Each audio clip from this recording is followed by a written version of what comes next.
He was sentenced to die for a murder that never even happened. The police had no body, no weapon, and no proof that anyone was ever dead. But somehow, the jury still voted for death. How can someone die for a crime that never existed?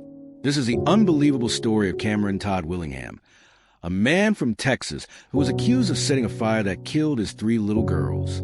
The fire happened in December 1991.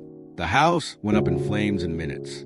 Neighbors heard screams, and firefighters tried desperately to save the children. When it was over, all 3 girls were gone, and their father, the only one who survived, was about to face a nightmare that would change American justice forever. Investigators quickly decided the fire was no accident. They claimed they saw patterns in the ashes, shapes that proved the fire was deliberately set. To them, that was enough to call it arson. They said Cameron did it for insurance money.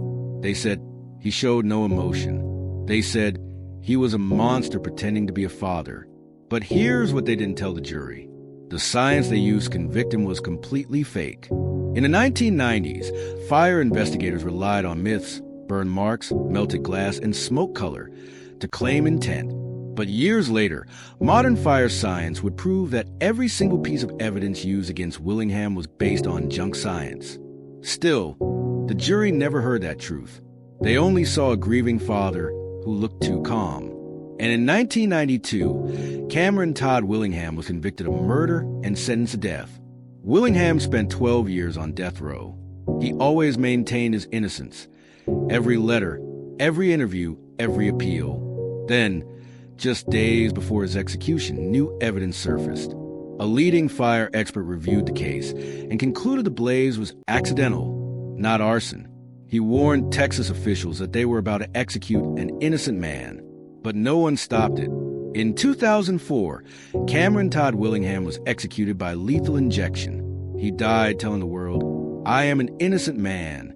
Months later, more experts reviewed the evidence and confirmed what he'd said all along. The fire had been an electrical accident.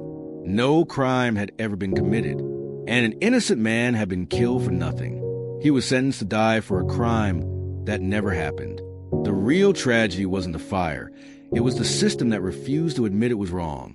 Even today, the state of Texas still has not cleared his name, and his story remains one of the most haunting reminders of what can happen when justice fails. If you believe his story deserves to be heard, share this video, because the truth only matters when people are willing to see it.